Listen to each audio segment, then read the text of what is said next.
888-971-SAGE, 888-971-7243. A number of people want to weigh in on Mr. Epstein, so please stick around. We're going to spend a little time this hour on Zohran Mamdani's plan to freeze rent and what that would do in New York City. And we're also going to talk to an expert over the lawsuit that Donald Trump has filed that apparently the Supreme Court is considering, which is the issue of birthright citizenship. If you are here illegally, you have a child on American soil, is that child automatically an American citizen? President Trump says no. At one time, Harry Reid said no. But the Supreme Court seems to have allowed it. And for the first time, it is being challenged. We're going to talk about that. 888-971-SAGE. By the way, we're coming to you from the Relief Factor studio. Don't forget your Relief Factor. Call 800-4RELIEF. That's 800, the number 4RELIEF, or visit relieffactor.com. Now, regarding Mr. Mamdani, Donald Trump had this to say about the election of another socialist, this time in Seattle. He's warning if we have a problem with Seattle, we may take away the World Cup, number 81. President, on the World Cup, if you would, Seattle and the World Cup. The new mayor-elect of Seattle is a Democratic Socialist. Seattle has... Or beyond. I watched her. Right, Seattle has that's more than socialism. Right, Seattle has 6 World Cup games. How close are you going to be watching that city with the crime in that city? Well, if we think, and I'll have to speak to Johnny about this, but if we think that the mayor of L.A. is incompetent, everybody knows that. You know that I was there, I guess, 2 years ago, and we got all the federal permits taken care of, far more complex than the state permits and the city permits. And Lee Zeldin, who's a superstar, got everything taken care of. The toughest part, having to do with the fires, that should have never happened. If they let the water come in, it wouldn't have happened, right? Do you know that people aren't building their houses yet? I mean, can you imagine that? And if we didn't go in early on, Christy, I think we can say it. Well, the head of their police department said it. They were unable to handle. You would have had, not only did you have the fires, but you would have had total insurrection in Los Angeles. And if we didn't go in, and the head of, the gentleman, he said it, and he said it strongly. He said we could not have done it without the federal government. We did a great job. If we think there's going to be a sign of any trouble, I would ask Johnny to move that to a different city. We have a lot of cities that would love to have it, number one, and we'll do it very safely. So if we think there's a problem in Seattle where you have a very, very liberal/communist mayor, I would say, it's certainly beyond just liberal. I watched her over the weekend. Wow, that's another beauty we got there. But if we think there's going to be a problem, Johnny, can I say we will move? I don't think you're going to have this problem, but we're going to move the event to someplace where it's going to be appreciated and safe. Yeah, well, I think safety and security is the #1 priority for a successful World Cup. We can see today that people have trust in the United States when we see at the ticket sales, we sold, record-breaking figures of tickets, almost 2 million already sold out of 2 million that we have been selling. This is because people, they know that they will be coming here and they will experience a safe and secure World Cup. This is the responsibility, of course, of the government, of Secretary Norm, of everyone. And obviously, we will discuss. We are working together. We have a task force for this, and we must ensure that all fans coming from abroad or being here, they can experience a celebration of coming together of the sport, and this goes only with 100% safety. Okay, now speaking of the mayor-elect of Seattle, the liberal/commie, she has not yet met with Mamdani, but says she's looking forward to it. Number 57. Want their government to do for them. So obviously you just mentioned some of the words that here in New York we heard a lot from the mayor-elect here, Zohran Mamdani, right? When you talk about affordability. But the word echoes don't end there, Mayor-elect. Let me play some of them. the very clear twin crises of affordability. We are facing an affordability crisis. Truly affordable homes. An affordable homeownership. This city is your city. This isn't their city, it's yours. A new generation of leadership. We can see with our own eyes that we need new leadership. I mean, we sometimes will put what we call a montage together like that, Mayor-elect. It doesn't get easier than that one. I mean, it really does sound. You sound so much alike. I guess I'm just curious. Have you ever met him? Have you talked to each other at all since either of your victories, which are so important on coast to coast? Not yet, although I certainly hope to. And it's funny because when I decided to run in this race, which was in February of this year, I'd never heard of Zohran Mamdani, and so it was a fun process over the first few months of my campaign to start getting text messages from friends. Oh, you got to check out this guy in New York City. And so I really do think it's remarkable and also makes a lot of sense, right? I think that there are some similar conditions playing out here in Seattle to New York. Obviously the affordability crisis being a big one. And yeah, there's some very similar dynamics. And I'm really excited to... In other words, you just ripped off a whole bunch of his lines.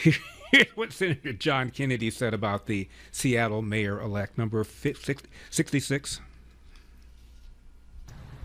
Well, those who have read history, okay, they understand that socialism is for morons. I love Seattle. They just elected a new mayor. I don't know her, but I've read a lot about her. She's a typical moon bat.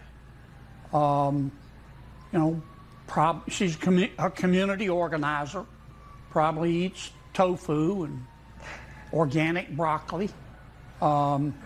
She's a self-avowed socialist. She's proud of things that she should be ashamed of. She's entitled to her opinion, and I guess what I just said is kind of mean. I'll stop being mean if she'll stop being foolish. The loon wing, the Bolshevik wing, the socialist wing of the Democratic Party is obviously in control. That's what drove the shutdown. That's what made Senator Schumer do what he did. He knew better. And speaking of AOC, here is Senator Kennedy on AOC and her embrace of socialism, number 85. There is a member of Congress who's a Democrat, Stacey Plaskett, and she's now on record texting Jeffrey Epstein about how to get Trump during a deposition while being a member of Congress. Of course, I hate playing this game, but if any Republican did that, it'd be the end of their career, obviously. Yep. But you're in Congress.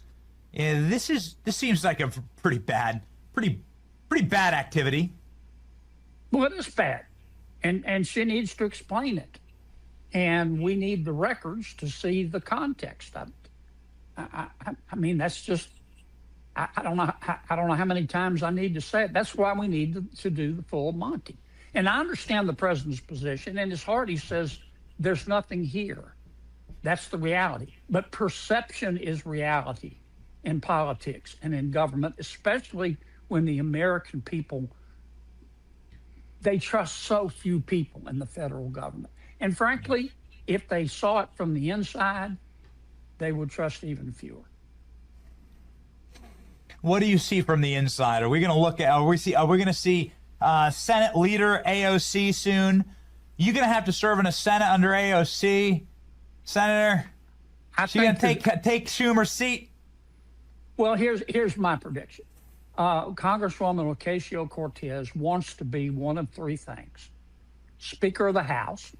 She could I wouldn't be surprised if she tried to overthrow Jeffries. United States Senator from New York, replacing Senator Schumer, or President of the United States. Now, she's entitled to her opinions. I've said this before. She's a great creature and a creation of the media. None of that bothers me. What bothers me is her policy chops. And as I've said before, you scratch the surface, you get more surface. If she can't understand that socialism is for morons and she's elected, we're in deep trouble. Meanwhile, Mamdani wants to freeze the rent on 2 million New Yorkers. However, there are already 50,000 so-called ghost apartment. What's a ghost apartment?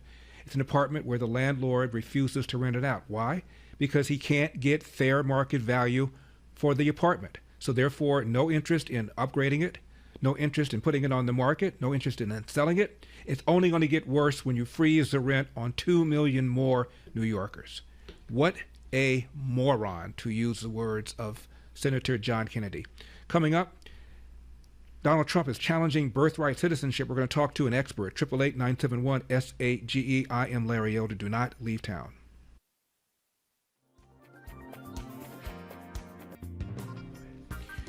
888-971-SAGE. 888-971-7243. Larry Elder, Salem News Channel. It is my honor to welcome an in-studio guest. He's the author of a book called America, An Illusion of Freedom. He is an Army vet. Is a lawyer, has an undergraduate degree in physics, of all things, yes. And show off. And he's got a show here on AM 870, The Answer, Sundays at 9:30 p.m., and on CRN Digital Talk every Saturday afternoon. Please welcome back to the program, Dr. Richard A. Nixon. Thank you. What a gracious, very... Did any of it sound sincere?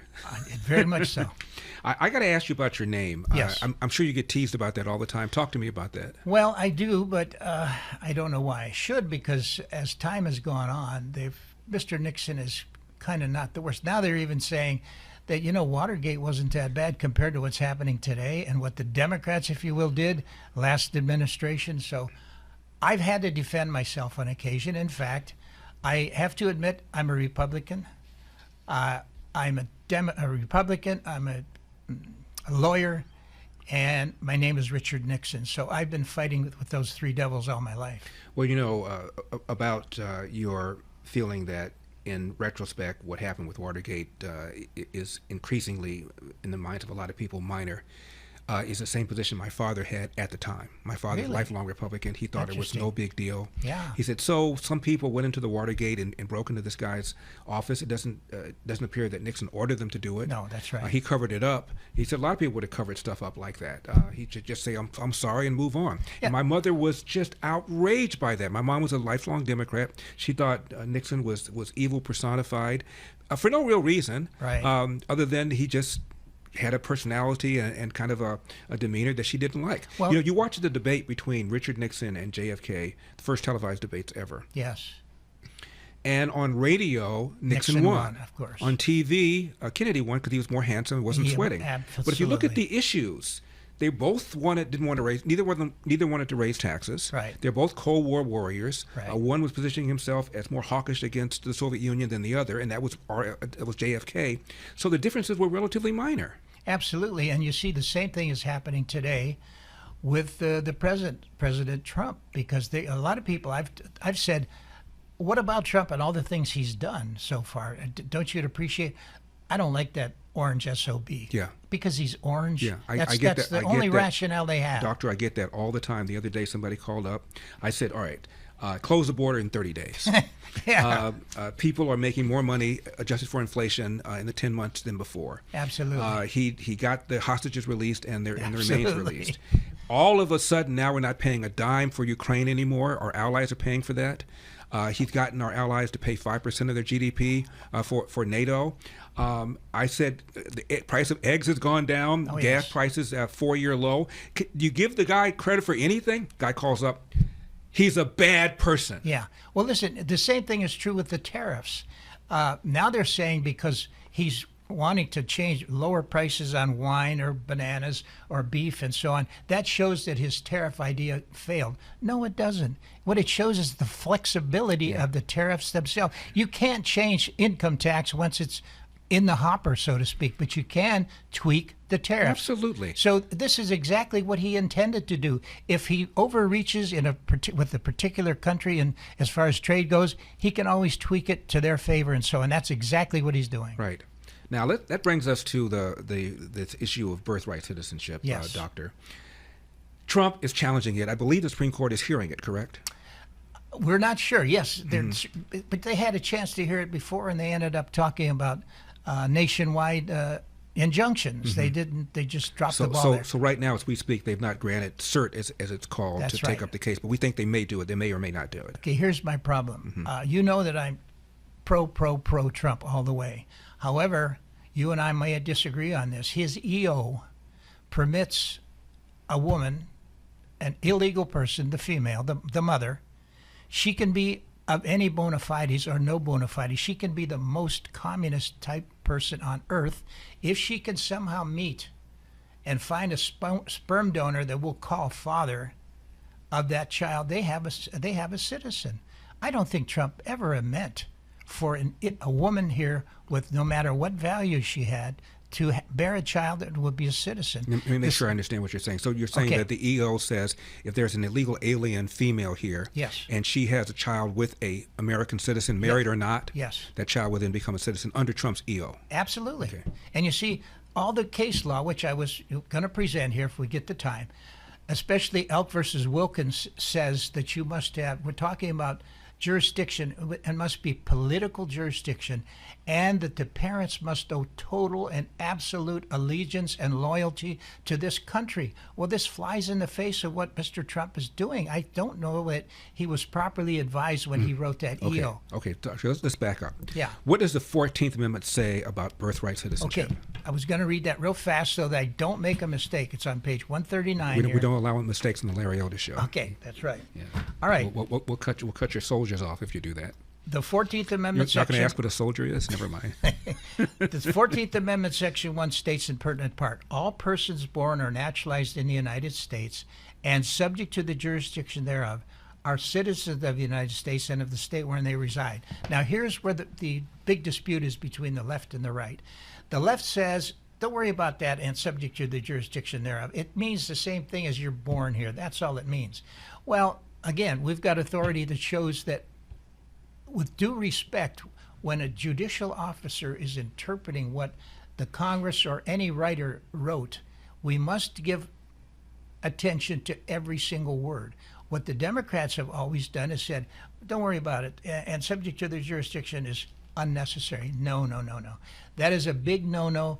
Judicial officers all know that you must give notice and recognition of every word. So what happens when you do check out what it means, that is, and subject to the jurisdiction thereof, you get to Senator Howard, who in 1868 was the father of the Citizenship Clause. And he says, he mentioned Indians, which is not really relevant today, but basically all he said was this: if the parents are foreigners or aliens, the child that is born here is not a citizen. Yeah, he period. specifically said that. Absolutely. Specific, and this is a drafter of that clause. Absolutely, Yeah. yes, sir.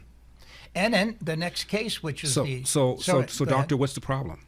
Well, the problem is that we all ignored it.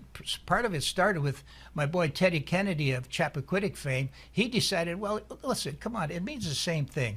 It says you're born here and you're subject to the jurisdiction. No. That's territorial jurisdiction that he's talking about. What we are talking about here with the 14th Amendment is political jurisdiction. It's jurisdiction going from the person to the government, not the government back to the person. We have just 30 seconds in this segment. So right now, as we speak, the Supreme Court has never specifically, concretely ruled on this issue. That's correct? right, and I think that's exactly why. I think that Justice Thomas and Roberts and so on are just steaming, waiting for Mr. Trump to modify his executive order, because if they really hear it, they're going to find it unconstitutional. He's got to change it. The book is called America: An Illusion of Freedom. 888-971-SAGE is our number, 888-971-7243. You can get the book on iTunes, on Amazon, Barnes & Noble. Absolutely. All right. Don't go away.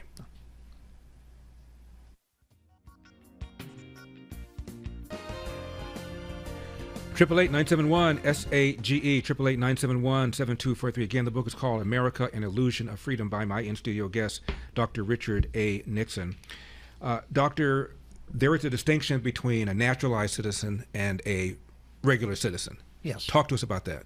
Yes, very simply. Now remember, the 14th Amendment says there's two ways to become a citizen: all persons born or naturalized in the United States, and so on. Now,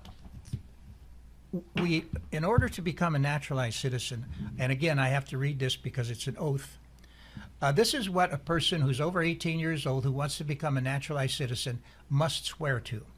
I hereby declare on oath that I absolutely and entirely denounce and abjure all legislation, all allegiance and fidelity to any foreign prince, potentate, state, or sovereignty of whom or which I have heretofore been a subject or citizen, that I will support and defend the Constitution and laws of the United States of America against all enemies, foreign and domestic, that I will bear true faith and allegiance to the same, that I will bear arms on behalf of the United States when called upon by the law, that I will perform non-combat service for the armed services of the United States when required by the law, and I will perform work or national importance under civilian direction when required by the law, and that I take this obligation freely without any mental reservation or purpose of evasion, so help me God. Now, the only reason I raise that is because, like we said, we have two ways to become a citizen. You're born here or you're a naturalized citizen after you're 18.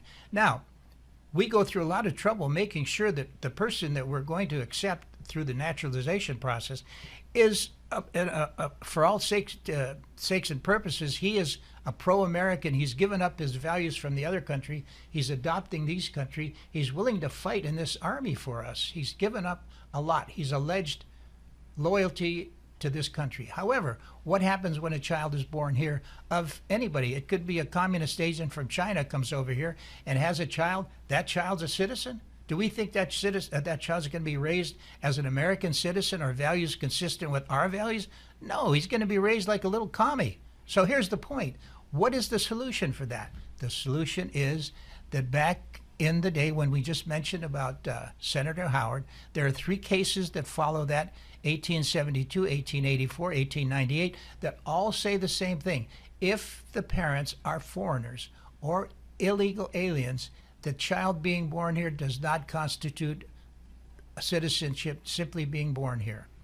So that's how they equal the sides. In other words, case law makes sure that the parents owe allegiance to this country because we check on them that they must be before we're going to give citizenship to the child. Now, Doctor, wasn't there some sort of case where the judge just, in what you and I call dicta, just kind of mentioned that if you're an illegal alien and you're here in the country and you have a child on American soil, that child becomes a citizen?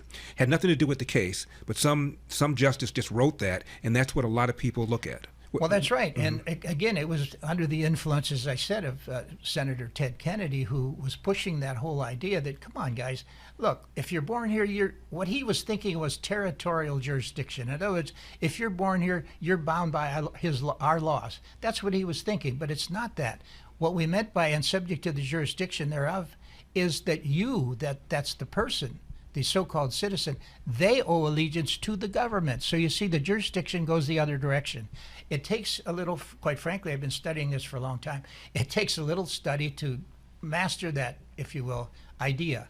But we only want people in this country, either if they're naturalized and we put them through that oath process, or if they're simply born here, they must also be of parents who owe allegiance to this country. We don't want people coming here who don't share our American values. Mm-hmm. Doctor, are there other industrialized countries where if you are in the country illegally, you have a child on soil of that country, that country says you're a citizen? You know what? Are we the only ones? No, we're not the only ones, but I think we're very few. But again, I've read those numbers before, and they go both ways, so I've got to take a 86 on that. I don't really remember that. Mm-hmm.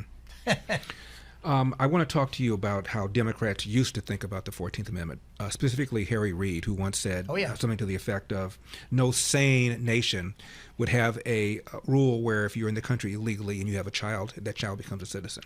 He said that. And he was a leader, of course, of the Senate for the Democrats. Sure. I wonder what they would do to a man in that party if he said something like that today. 888-971-SAGE is the number. The book, again, is called America, the Illusion of Freedom. It is by my guest, Dr. Richard A. Nixon.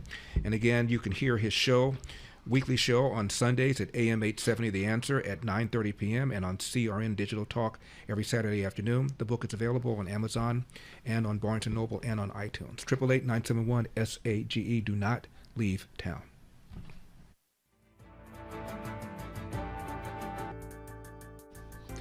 888-971-SAGE, 888-971-7243. Larry Older here, Salem News Channel. We're coming to you from the Relief Factor studio. Do not forget your Relief Factor. Call 800-4RELIEF. That's 800, the number 4RELIEF, or visit relieffactor.com. My guest is Dr. Richard A. Nixon. What does the A stand for? Alan. That's my middle name. Oh, that's good. Is it A-L-L-E-N? Hey, we're partners. Is it A-L-L-E-N? A-double-E? Yeah. Okay. So it's That's fine. right. Oh. Book is called America, An Illusion of Freedom. Doctor, as I was saying before the last break, I recall we have a montage of Democrats in the 90s, early 2000s. Oh, yeah. Going BMW, if you're unfamiliar with my show, that stands for Bitch, Moan, and Wine. Going BMW about illegal immigration. Bill Clinton talked about illegal immigration, how bad it was. They even used the word illegal alien. It's in the statutes. We've got Barack Obama making a comment about we need to secure the borders. Absolutely. And Nancy Pelosi and Amy Klobuchar and Harry Reid even used the word illegal alien. In fact, Chuck Schumer even said they're called illegal aliens. You call them any other euphemism, it means you're not serious. That's right. Now they say calling somebody an illegal alien is racist, even though that's a precise term in the U.S. Code, as you know. But Harry Reid said that no sane nation would allow people in the country illegally to have a child and have that child become an automatic citizen of that country. Yes. Well, Harry Reid also, actually in our favor, committed another faux pas, if you will, because what he did when he was a senator in the U.S. Senate, he said basically no more filibuster for picking nominations for the Supreme Court. Right. Not knowing, I guess, that Trump was going to be president soon thereafter. And there'd be 3 vacancies. Oh, my God. And so Trump took advantage of that. So that, to me, is such a faux pas. It's finally used that word on the air. But anyway. Yeah, you've used it twice. Okay, so, right. Yeah. Okay.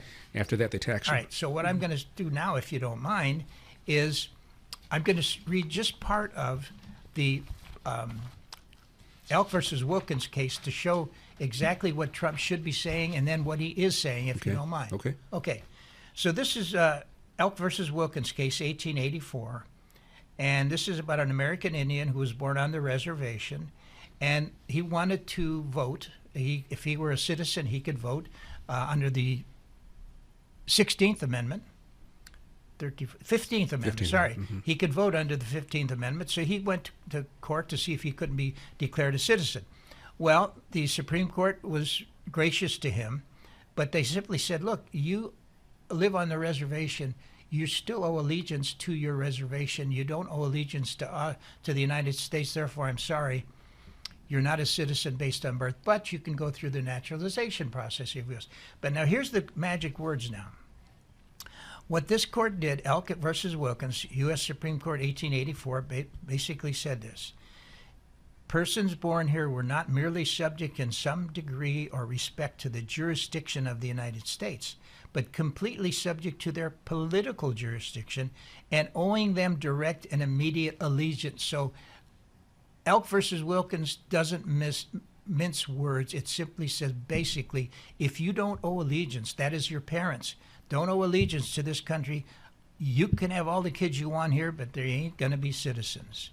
And so that's what Trump should be saying in his next EO, because what he's literally doing is allowing some people, in this case, a illegal woman, illegal by the sense that she's not here as a citizen, regardless of her background. She, as I said, she could be a citizen times 6.02 times 10 to the 23rd power. You know that one, Alan. Okay, but anyway, so why are we going to allow a woman of this stature or lack thereof to bear a child and have that child a citizen just because the sperm donor happens to be a citizen or a permanent legal resident? Well, Doctor, doesn't follow. Whether you feel that the EO was written properly or not, what is the practical effect of Donald Trump's executive order?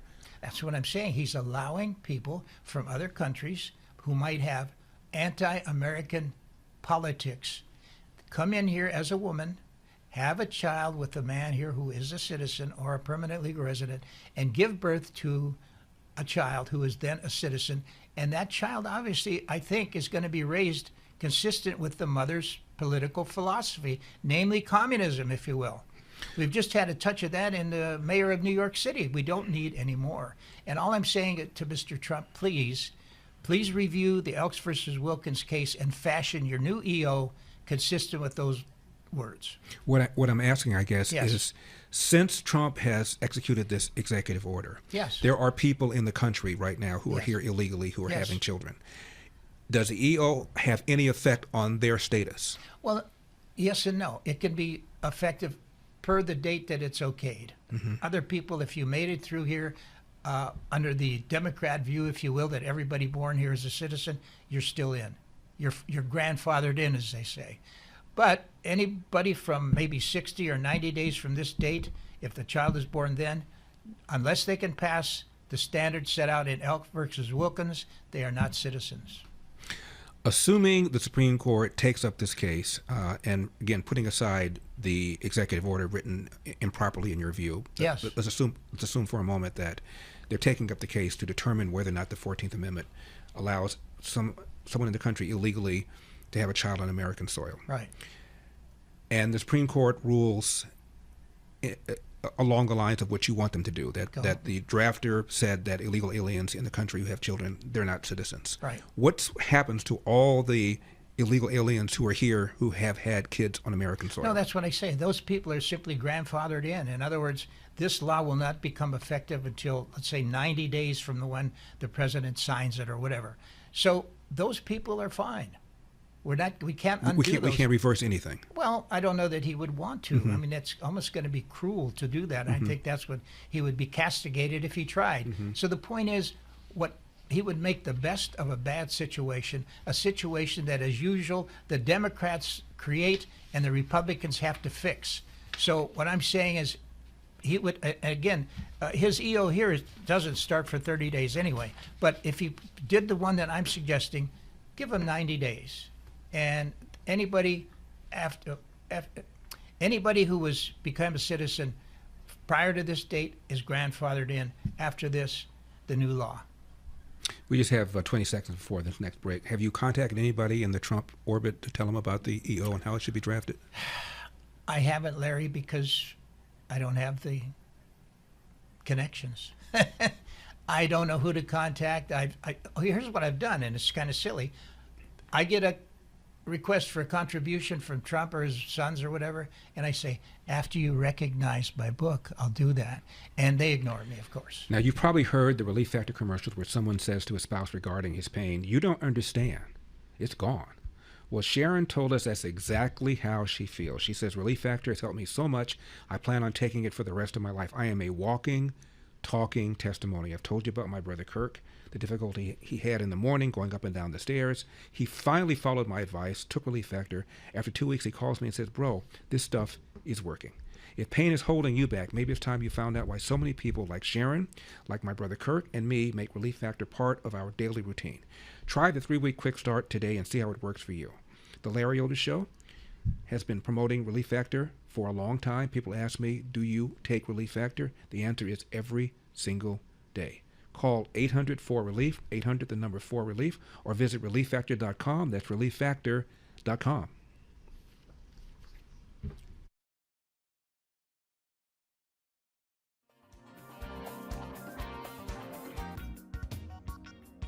Triple 8-971 SAGE, 888-971-7243. My last segment with my in-studio guest. By the way, this is the 4th edition of this book, America: An Illusion of Freedom, by Dr. Richard A. Nixon. Again, you can hear his weekly program here on AM 870, The Answer, on Sundays at 9:30 p.m. Also on CRN Digital every Saturday, and the book is available, of course, at the usual places: Barnes & Noble, Thank you. Amazon, iTunes. You pretty much know how the Supreme Court's going to rule if and when they take it. I mean, Ketanji Brown Jackson is going to rule against the split. Yes, absolutely. And Sotomayor will, and Kagan will. Yes. So if and when the Supreme Court takes it up, if they take it up on the issue that we want it to take it up on, 6-3, 5-4? Well, okay, wait a minute. Before I give that number, what I think the Supreme Court's going to do is massage the EO that he submitted already and start incorporating the Elk versus Wilkins language. So they're going to rewrite it, essentially. Exactly, because look at Roe versus Wade as a fast example. They didn't decide any issue. They found abortion in the Constitution that doesn't exist. But again, 9 lawyers in robes decided when a woman could have an abortion and not. They rewrote it basically. Okay, I'm feeling that this is what the court's going to do, and this is why they've delayed so long, trying to figure out how they can politely. They don't want to find it unconstitutional. They want to find it constitutional, but they have to massage it because I think they've found the same errors that I think I found, or the misstatements. So again, if it is found constitutional, it'll be 6-3. If it is found constitutional, that is to say, you're in the country illegally, you have a child on American soil, that child is not a citizen. What effect will that have on illegal immigration, on people wanting to come in the country illegally? Well, deterrent effect. Yes, it should absolutely stop the whole thing. Another thing that was mentioned many times is this so-called self-deportation. That would Almost be just 2 one million. more. Almost 2 million have self-deported already in 10 months. And we talked about that when Romney was running for president. He made that same comment that if we cut off some of the aid, they won't come here. He got and hammered, sure too. enough, that's what's happening. He got hammered. Okay, we have a minute left. Give me your take on DACA. That's the thing that Obama did to allow some 800,000 illegal aliens to have protected status for a temporary period of time. Well, they already ruled against was it DAMA or DACA that had to do with the adults. Those people were not permitted to stay here. They were sent back. DACA, it's a difficult issue because, again, you've had people who came here as, if you will, young kids, maybe 2 years old. They came here, and now 30 years later, we're asking them to go to Mexico or someplace. They don't know the language. I don't know how that's going to work out except to kick the can down the road. Which apparently was what they've done. Yeah, that's right. The book is called America, An Illusion of Freedom, again by my guest, Dr. Richard A. Nixon. The book is available on Amazon, Barnes & Noble, and on iTunes. And again, his program can be heard weekly right here on AM 870 The Answer, Sundays at 9:30 p.m., and CRN Digital every Saturday afternoon. Doctor, thank you very much for coming in. Well, thank you Appreciate very it. much. You're very I'm courteous. going to wait for the movie. Okay. Very good. 888-971-SAGE. Thank you.